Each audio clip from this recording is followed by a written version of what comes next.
Girls look kind of lucky, don't they, Mom? Why do you say that? Well, they don't have to be smart. They don't have to get jobs or anything. All they gotta do is get married. Everyone thinks they know Leave It to Beaver, the perfect mom in pearls. The wise dad with the right answer for everything. Two boys getting into harmless trouble in a quiet suburban neighborhood. It looked like the cleanest, most innocent show on television. But here is the thing about that perfect picture. The more you look at what was actually happening behind it, the more complicated it gets. There were secrets the cast kept for decades, decisions that shocked the censors, real pain that never made it into the script, and stories so strange that even longtime fans have no idea they happened.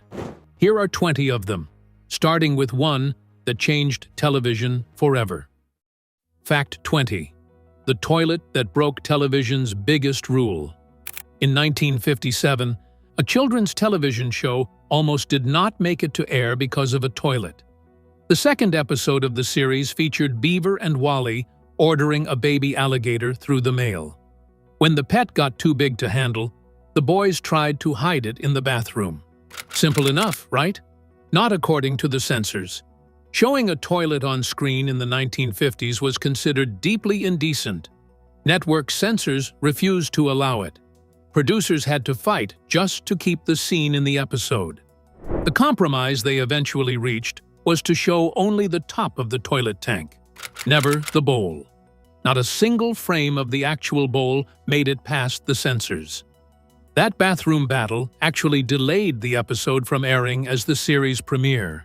And in the process, Leave It to Beaver quietly became one of the first American sitcoms to show a bathroom on screen at all.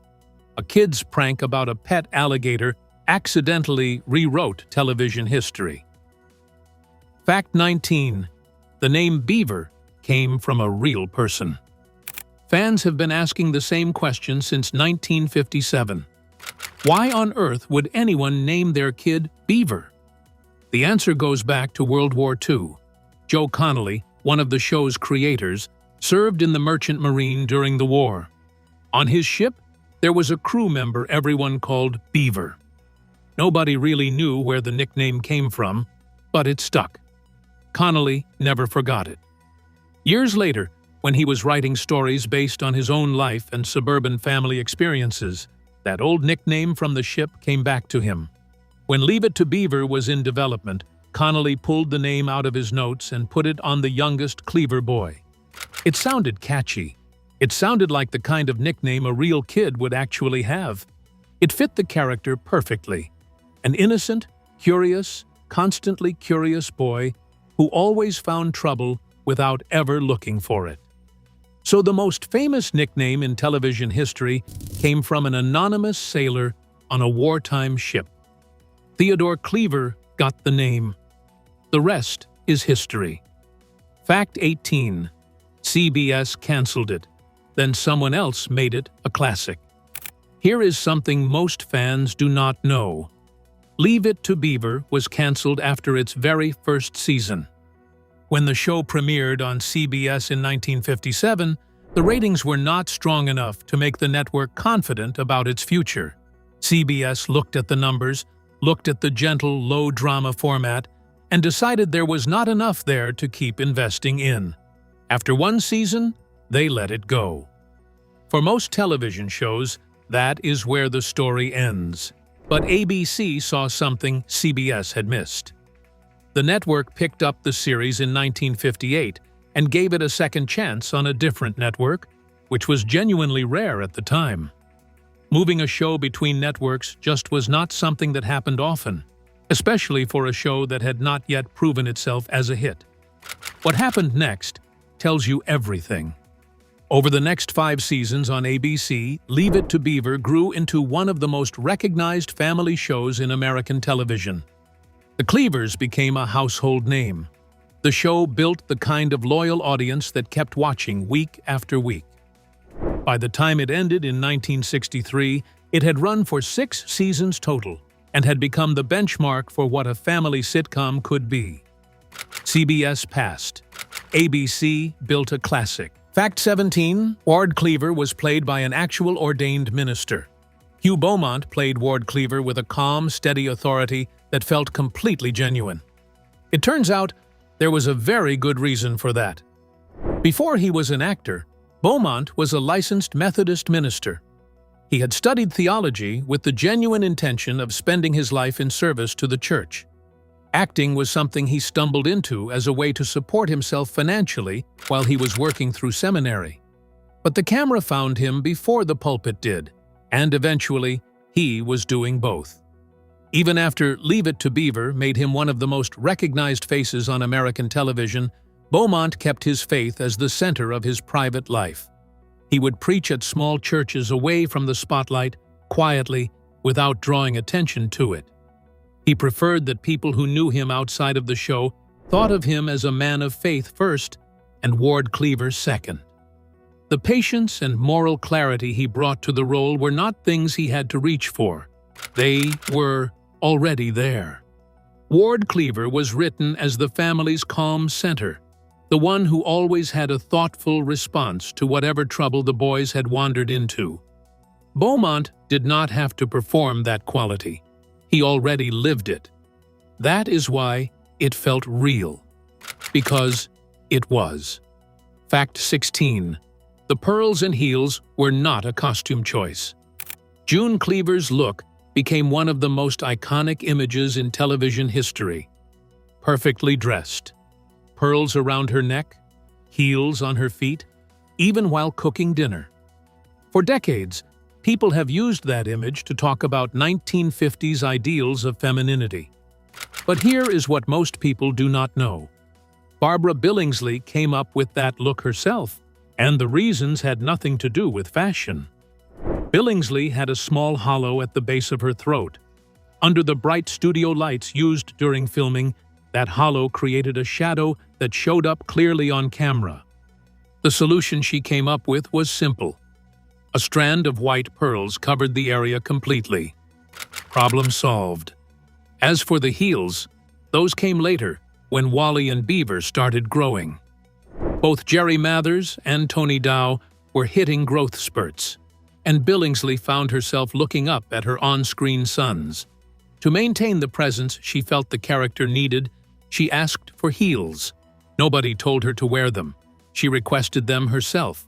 So the look that the world has spent decades reading as the ultimate symbol of 1950s housewife perfection was actually one actress solving two very practical camera problems. The most analyzed outfit in sitcom history started with a lighting issue and two growing boys. Fact 15. The first episode that was not actually the first episode. Most people assume the episode that aired first was the one the creators intended to air first. With Leave It to Beaver, that assumption is wrong.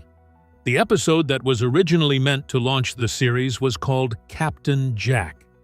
It was the one with the baby alligator and the bathroom scene that the censors would not approve. So the premiere that actually aired, the episode that introduced America to the Cleaver family for the first time, was an episode called Beaver Gets Spelled. That was the version of Leave It to Beaver that viewers saw first, entirely because censors refused to allow a toilet bowl on screen.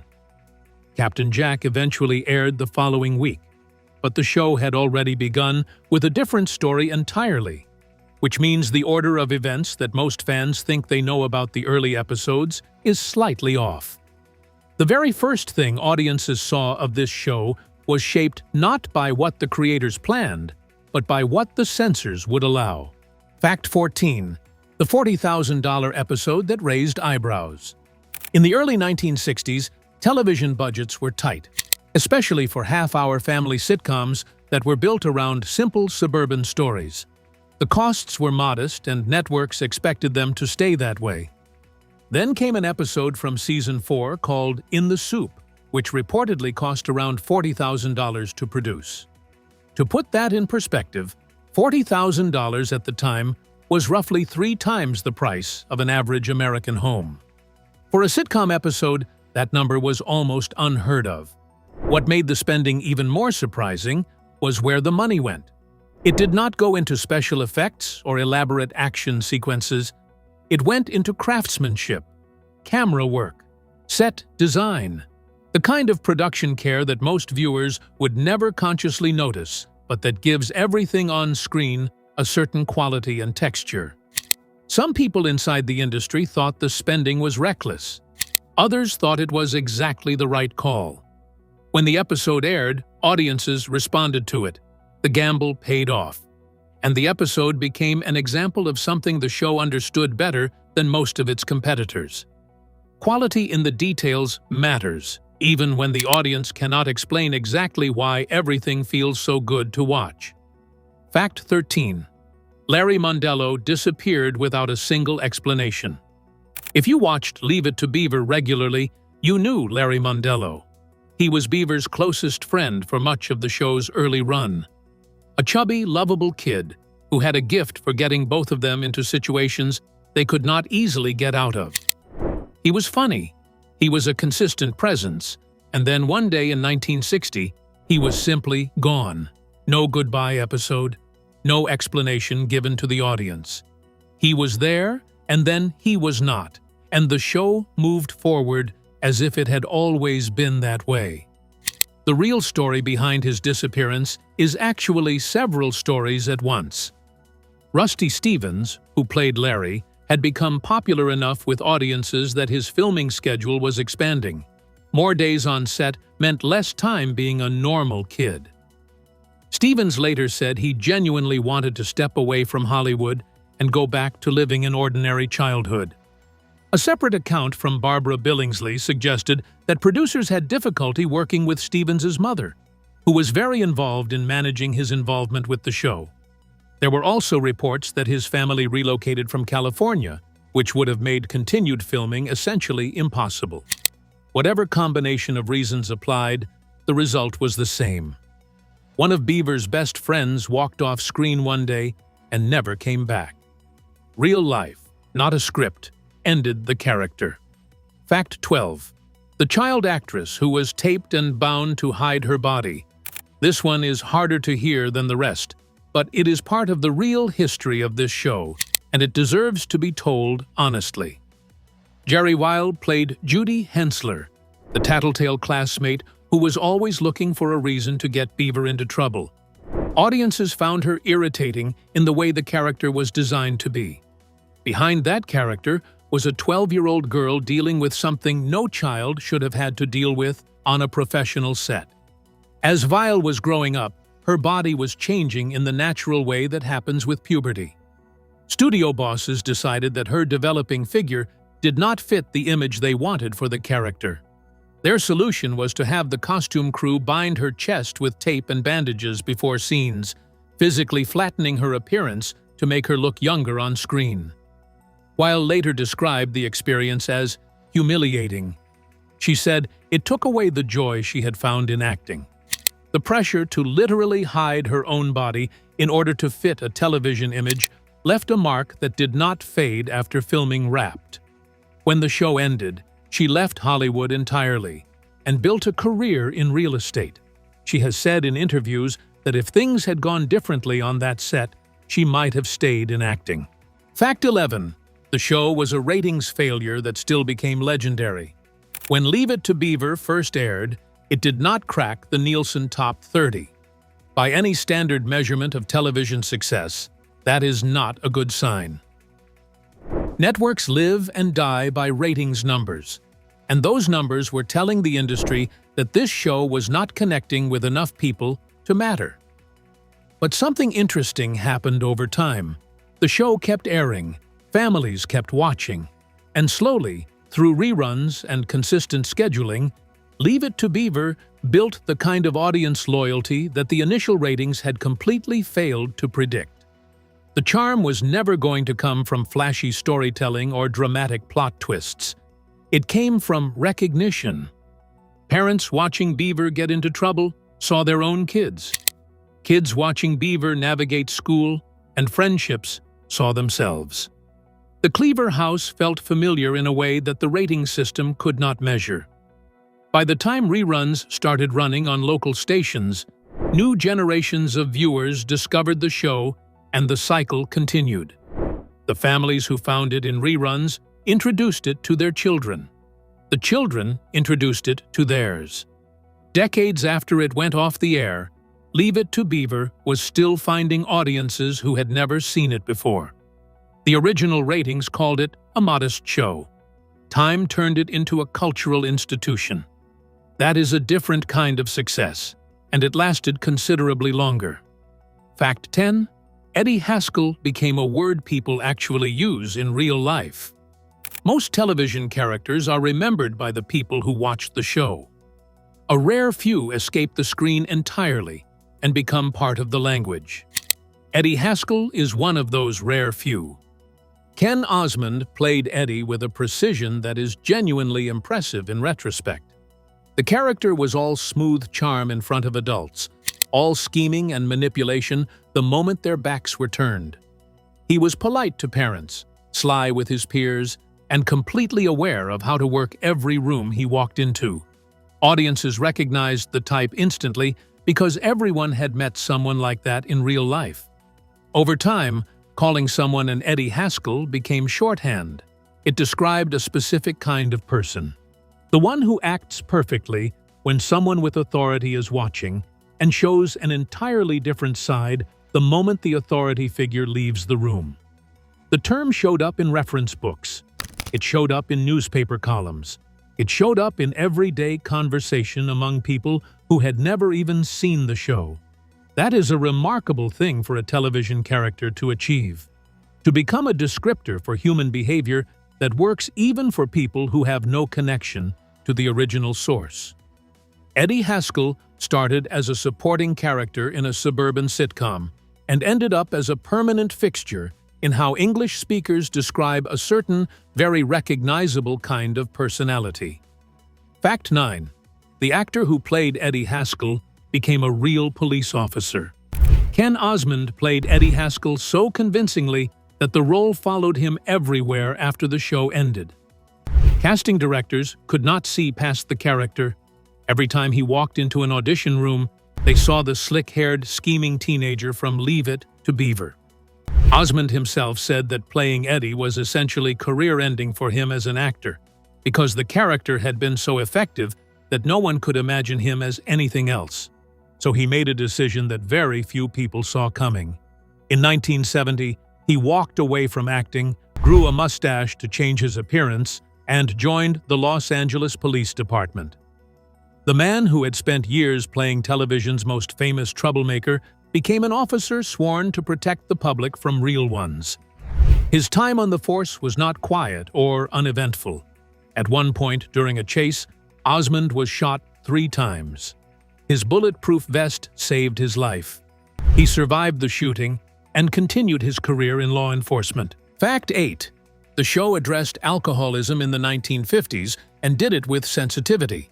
Television in the 1950s did not talk about adult problems. Not really. The format was built around comfort and familiarity, and anything that might unsettle the audience was generally avoided. Leave It to Beaver did not always play by those rules. In a Season 3 episode, Beaver notices that the house painter working at the Cleaver home seems off. The man is frequently thirsty, sometimes unsteady, and not quite functioning the way a sober person would. The show never uses the word alcoholism. It keeps the content appropriate for the young audience watching. But the implication is clear to anyone paying attention. What makes the episode work is the way Beaver processes what he is seeing. He brings his observations to his parents. Ward and June explain to him that some people have a complicated relationship with substance and that it is something he needs to understand with compassion rather than judgment. The life lesson is delivered gently through a child's confusion, which makes it easier to receive than a heavier treatment would have been. For a primetime family sitcom in the late 1950s, acknowledging that adults struggled with addiction at all was genuinely unusual. Most shows pretended those problems did not exist in suburban households. Leave It to Beaver chose to acknowledge reality and trusted its young audience to handle it. Fact 7. The episode about divorce aired in the early 1960s and meant something real. Divorce was not something that family television discussed in the early 1960s. The format existed to reflect and reinforce the ideal of the intact, happy household. Bringing up broken families was considered too uncomfortable, too real, and too likely to create the kind of unease that advertisers and networks wanted to avoid. So when Leave It to Beaver introduced an episode centered on Beaver's friend Chopper, who has two separate birthday parties because his parents are divorced, it was doing something genuinely uncommon for the time. The episode handles the subject with care. Beaver's first reaction is honest and a little funny. He wonders whether having divorced parents might mean getting extra gifts, and decides that does not sound so bad. The humor takes the edge off without dismissing the reality of what Chopper is living through. By the end of the episode, the Cleavers have helped Beaver understand that families come in different shapes, and that what matters most is whether the people inside them care about each other. It is a gentle lesson delivered without judgment or drama. That gentleness was actually the revolutionary part. The show did not treat divorce as a scandal or a tragedy. It treated it as something real that happened to real families and deserved to be approached with empathy. In 1960, that was not a small thing. Fact 6. The show featured a Hispanic character in 1958, when that was almost unheard of. In 1958, mainstream American television had almost no Hispanic characters in regular programming. The screen reflected a version of America that was notably narrow in its representation, and shows rarely challenged that. Leave It to Beaver aired an episode called Beaver and Chewy that quietly pushed against that norm. Beaver befriends a new classmate named Chewy Varela, who has recently arrived and speaks only Spanish. The episode follows Beaver as he tries to help Chewy feel welcome, learns a few words in Spanish, and figures out that friendship does not require a shared language to work. For a 1950s family sitcom, that was genuinely progressive. The show was not making a political statement in a loud or confrontational way. It was simply telling a story about a kid trying to be kind to someone different from him. And it was doing so at a time when that kind of story was rarely told on television. Fact 5. The network flip that CBS still probably regrets. There is a version of television history where Leave It to Beaver ran for one season and disappeared. That version almost happened. When CBS canceled the show after its first season, they were looking at a simple suburban family comedy with modest ratings and no obvious hook that would draw casual viewers in. The decision made sense from a purely numbers-based perspective. The show was not performing the way CBS needed it to. What CBS could not see was the longer arc. They could not see that the show's quiet, character-driven approach would build the kind of loyalty that flashier programs rarely sustained. They could not see that the Cleaver family would eventually feel so familiar to so many people that the show would outlast almost everything that was outperforming it in the ratings. ABC picked up the series and gave it room to grow. Over the next 5 seasons, everything CBS had walked away from turned into the very thing the network had been hoping to find: a reliable audience, a beloved cast, a show that became genuinely embedded in American cultural memory. The business logic behind canceling it after season 1 was completely understandable. The results of that cancellation would have been a genuine loss. ABC understood something CBS did not, and the 6-season legacy of Leave It to Beaver is the proof. Fact 4. Jerry Mathers showed up to his audition in a Cub Scout uniform and got the part because of it. The story of how Jerry Mathers became Beaver Cleaver is one of those behind-the-scenes moments that sounds made up but is completely true. On the day of his audition for the show, Jerry showed up wearing his full Cub Scout uniform. He had a scout meeting scheduled for afterward and had no intention of being late for it. When the casting team noticed the uniform and asked him about it, he explained that he was in a hurry to get to his meeting. That answer changed everything. The producers were looking for a child who felt genuinely real, not a polished young performer who had been coached on how to seem natural. an actual kid who was more interested in his real life than in impressing a room full of adults. Jerry Mathers, in that moment, was exactly that. He was 9 years old, wearing his scout badges, and clearly far more concerned about making it to his meeting on time than about landing a television role. Bob Mosher, one of the show's casting directors, told him to go to his meeting and not to worry. He had already found what he was looking for. The authenticity that Jerry showed in that room was precisely the quality the character of Beaver Cleaver needed. It could not be coached. It had to be real. He got the part. He probably made it to the scout meeting too. Fact 3. The real-life father and son who worked on the show without ever sharing a scene. Leave It to Beaver had a hidden family connection built into its cast that almost no one knew about at the time. Stephen Talbot played Gilbert Bates, one of Beaver's friends at school. Gilbert was a recurring presence through several seasons and became a recognizable part of the show's supporting cast. What viewers had no way of knowing was that Stephen's real father, Lyle Talbot, was also working on the show. Lyle appeared in the series as Mr. Dennison, the father of a girl Beaver had a crush on. Father and son were both working on the same production, walking the same studio lots, and existing in the same fictional world of Mayfield. But they never appeared in the same scene together. Their characters had no connection to each other within the story. Behind the cameras, though, the dynamic was exactly what you would expect. A veteran actor who had been working in film and television for decades, quietly watching his son navigate his first experiences in the industry. Stephen was still learning the basics of how a set works. Lyle already knew all of it. The Cleaver family was the heart of the show. But the Talbot family was quietly woven into the background, invisible to everyone watching at home. Fact 2. The actors aged in real time on screen, and that was the point. One of the things that made Leave It to Beaver feel different from almost every other sitcom of its era was the decision to let time actually pass on screen. When the show started in 1957, Jerry Mathers was 9 years old. Tony Dow, who played Wally, was 12. Over the 6 seasons that followed, the show did not freeze them in time the way many series try to do. It let them grow. Season by season, you could see the changes, the voices, the height, the way they carried themselves. The shift from childhood into adolescence was visible in a way that felt genuinely honest.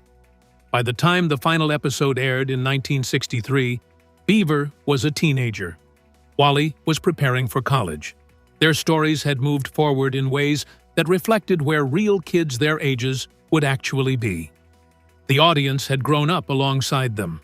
This was not accidental. The creators understood that the authenticity of the show depended on letting the characters change in the same ways that the families watching were changing. Parents who started watching with young children found themselves watching with teenagers. The Cleaver boys mirrored that journey. It made the show feel less like fiction and more like something shared. That shared experience is part of why the show lasted. Fact 1.